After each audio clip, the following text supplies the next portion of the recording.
How do you go from being a vice principal at an elementary school to California's death row? It's quite easy. Just murder your entire family. This is the face right here of a very violent, very evil, very despicable human being. His name is Vincent Brothers. Now, Vincent Brothers was the vice principal at John C. Fremont Elementary School. After getting his bachelor's degree, he went back to school and got his master's in education. Now, this man right here, he has a psychological flaw that unfortunately women that would meet him would not find out about until it was too late, including Joni Harper.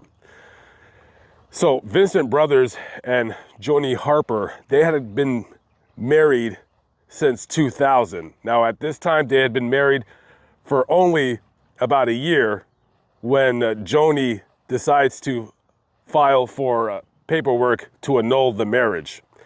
Now at this point now, they have one child, Marquez Brothers.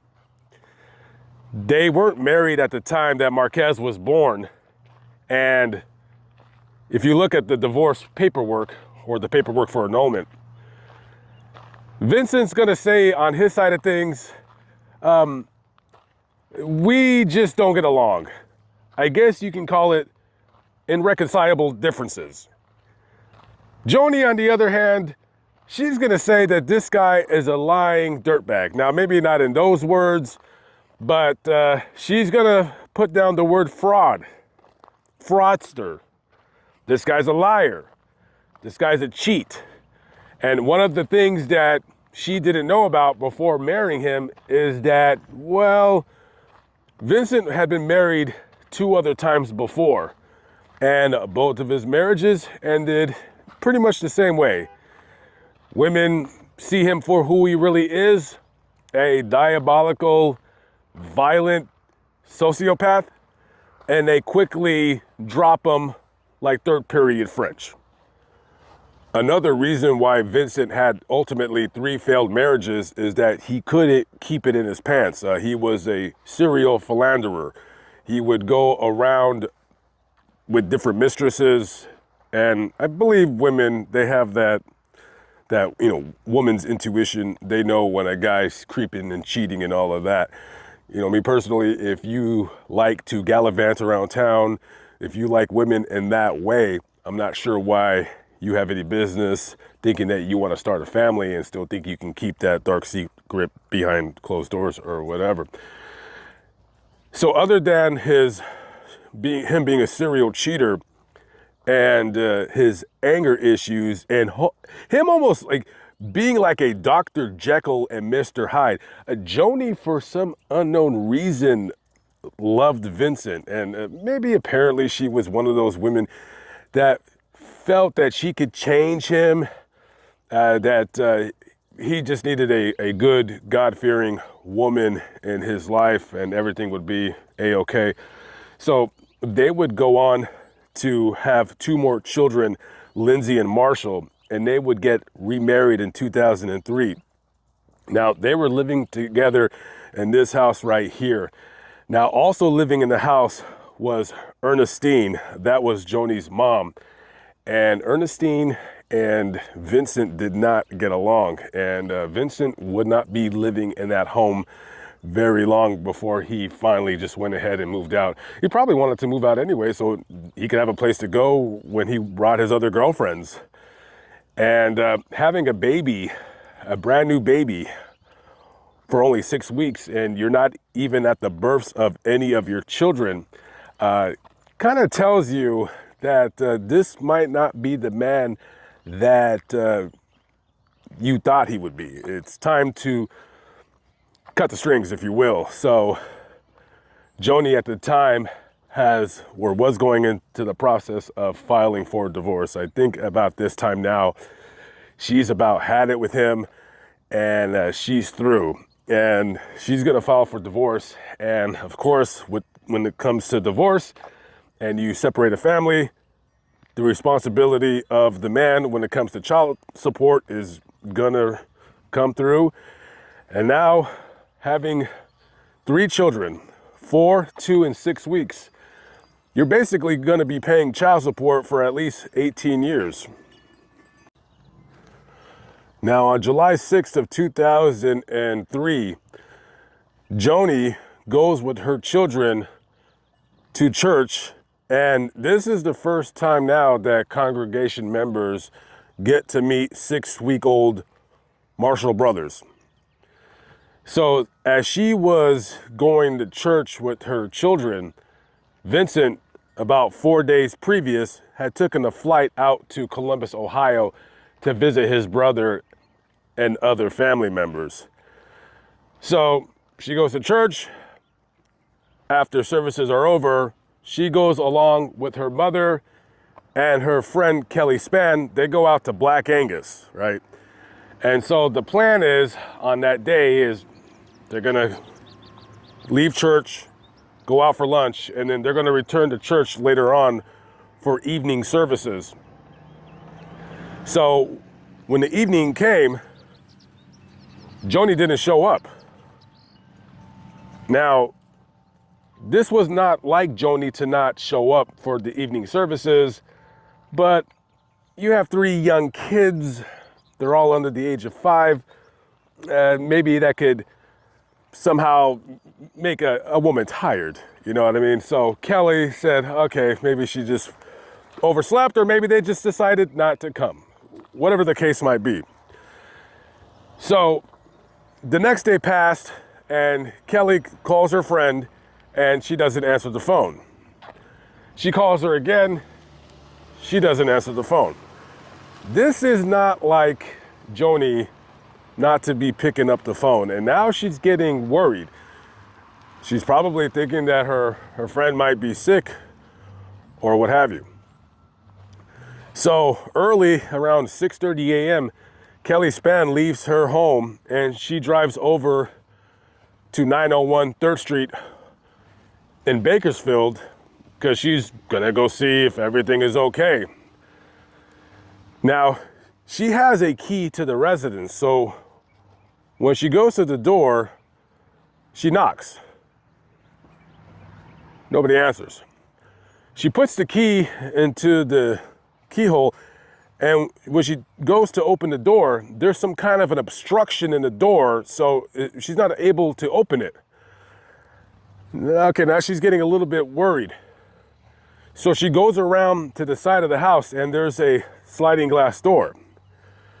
Now, if you can see this house, this is a pretty fortified house, if you will. There's some kind of bars in the front right there. Not like high bars where you can't just climb over, but there's bars on the windows. So this house looks like a house that if somebody were to break into, they probably would pass this house up, because also it being on the corner of a pretty busy street, you probably would go pick up another house to try to go rob. And the reason why this house was probably like this was because Ernestine, Joni's mother, she had did some activism in Bakersfield when she was younger. Really more like an anti-gang person, and she would be in the newspaper in Bakersfield, and because of that, she would oftentimes get a little bit worried that if people would come to try to seek some kind of retribution for her vocal voice against street gangs. And it's because of this reason that she would keep a revolver, I think it was a .22 caliber revolver, next to her near her bed. So Kelly goes to the side where that sliding glass door is, and normally there would be a piece of wood that would prevent anybody from sliding that glass door open. However, it slides wide open. And she calls out Joni, and she looks around the house, and she looks down into the hallway, and immediately she sees Ernestine slumped on the floor, not moving, dead. She looks into the room, and to her horror, she sees Joni and 2 of the kids on the bed with blood near their heads. And she makes a hysterical 911 call to Bakersfield Police Department. They come with their sirens blaring down the street right there. And they come up to the home and everyone's dead. Joni's dead, Ernestine's dead, and the two children, Marquez and Lindsay, they're dead as well. They would not find 6-week-old Marshall until about 3 hours into the investigation. When they found him, he was actually under a pillow in the same bed next to his mother. So homicide detectives are now recreating the scene of the crime and determining what happened and what took place. So they theorize whoever was responsible for the murders of this family, that they suspect that the person came in through that sliding door where that piece of wood that was supposed to be, it wasn't there. And also, Ernestine, remember when I told you that she slept next to a gun? So when they found Ernestine, she had been shot twice in the face at close range. Her gun was actually by her side, and it appeared that she did try to fire her gun. However, it was an antique gun, and she probably never took it to a gunsmith to have it serviced because I believe the primer was no good. So that you would have needed that primer to initiate the firing mechanism for that bullet to shoot out of that barrel. So if that gun had been serviced, chances are that none of these murders would have happened. So they theorize that after she was killed, as Joni and the children were napping in their room, that the person came, shot and stabbed Joni in the face, the chest, and the back. And then each child was shot once in the back. And that during the massacre, Marquez woke up.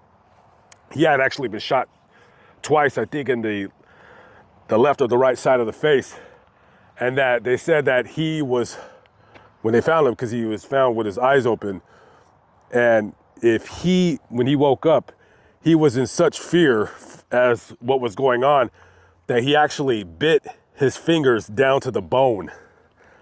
So that tells you what kind of terror and horror was going on in that home as the murders took place. So they, according to the autopsy report, they believe that the murders occurred right at around July 6th. So it would have been right at around when they left the church, leaving the church, going to Black Angus. After Black Angus, them meeting with Kelly Spann, and then they went home and they died somewhere in that early evening. Now, of course, you have a man, Vincent Brothers, who's an abusive POS, and so they're suspecting him, and they want to have a chat with him, but he's not in town. He took off to Ohio.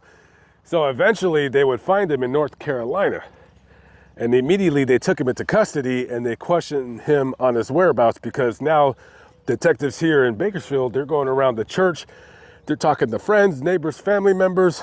They're saying, hey, did they have any enemies? And pretty much the general consensus is that Vincent Brothers and Joni Harper were having problems in their marriage, and he had moved out previously. So they're going to want to talk to him.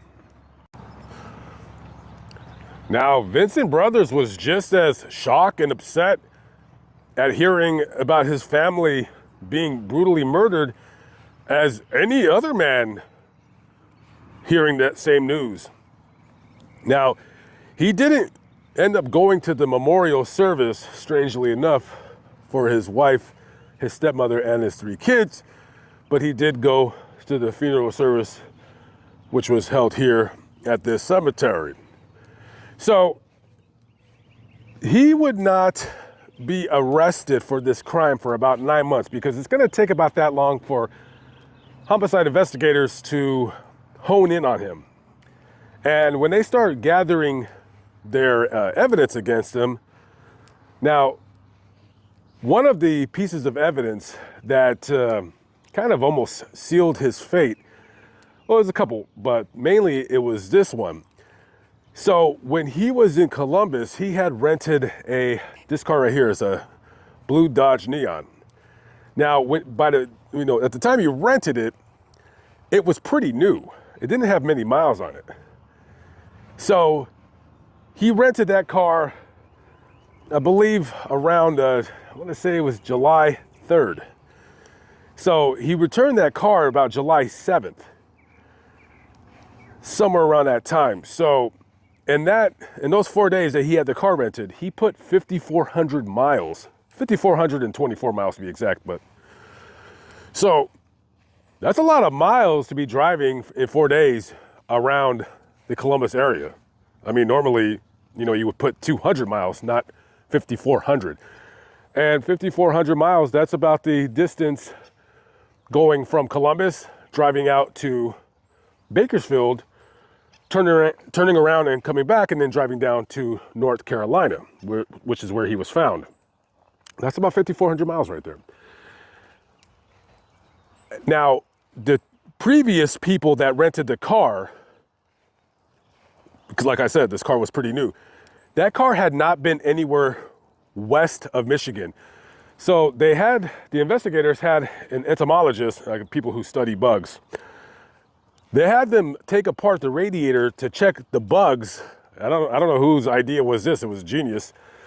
And the entomologist, they found that there was bugs that was caught in the radiator that would not be found anywhere basically east of Colorado, something along those lines. Basically, these bugs would only be found in the West. So you factor that in with Vincent Brothers really not having much of a alibi, and his family could not corroborate. One of his brothers I don't know why they did this, but they used Vincent's credit card at a Walmart in North Carolina. And he's like, you see, I was at North Carolina. I was at a Walmart. This is my credit card transaction. But they rolled the cameras at that Walmart, and it was Vincent Brothers' brother using the card and fraudulently signing his name. So with this evidence, and also there was a glove tip that was found at the crime scene that had Vincent's DNA. Now, when that's brought up, Vincent's saying, well, of course something like that would be found there because I had access to the house. I would often go over there to do chores or help out around the house. That wasn't true. No, Vincent did not have the key to that home at all whatsoever. It is believed that Vincent had taken one of the family members' cars to be serviced, and their house key was on that key ring, and that he made his own copy. And they believe that he drove, after he rented that Dodge Neon, he drove from Columbus to Bakersfield, murdered his entire family, and then drove back. The idiot that he is. He actually thought that that was going to work. And so authorities, they theorized that he basically killed his entire family because, well, like I said earlier, he was going in life knowing that he was going to have to pay child support for 3 kids. And, he didn't want any part of the family life anymore. He didn't want it. He wanted to be done with it. So what better way than to murder your entire family and be rid of them, and to actually think that you would get away with this nonsense is absolutely incredible. I mean, it's amazing when you read these stories and you're like, how do you think 5 people get murdered and everyone knows that you're having marital strife with your wife? Automatically, they're going to believe that you're the suspect. You're not going to get away with it. And more times than not, they don't. So Vincent Brothers, he was charged with the 5 murders, and a jury convicted him, and he was sentenced to die via lethal injection. Now, he was on death row for some time, but of course, in California now, I think there's a almost 800 people on death row, no one's gonna get executed because there is no death chamber. Now, I did reach out to Mr. Brothers, and basically I asked him, hey, do you have any, would you be interested in doing an interview on why you killed your entire family? As the recording of this video, he has yet to respond to my request. So who knows? Maybe he'll talk. Maybe he'll finally just say, like, yeah, instead of denying it, maybe you'll just confess your sins. And this man, he gets on the stand and he's crying. I mean, if you're being accused of murdering 5 people, there is no way in hell that it is in your best interest to get on the stand and try to proclaim your innocence. So he's on the stand crying and fake crocodile tears.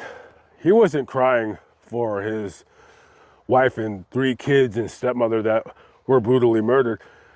He was crying because he knew that his life was over. He knew that he was facing the death penalty, and he was crying only for himself. The selfish bastard that he is. I mean, honestly, who would have thought that this guy, a pretty good job being that vice principal, and then eventually you'll become the principal, you'll make good money. Okay, so what, you pay your child support. Okay, you can afford it. I mean, hell, he's probably, at that time, probably making close to 90K a year. You'll be making 125 before you know it. Okay, so the 25 goes to your kids.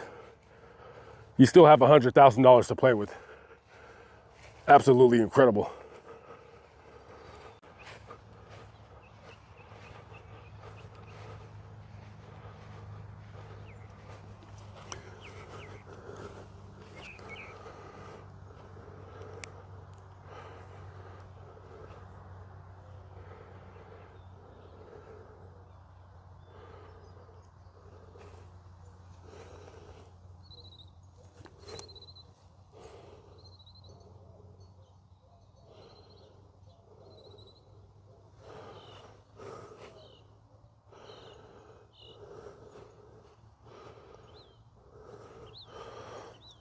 How do you look at those faces?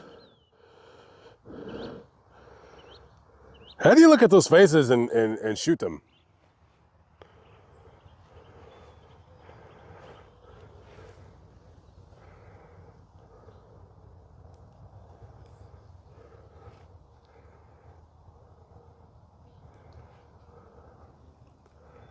Truly a man with no conscience. He'll never be executed. He'll just die in prison, an old, despicable, rotten human being.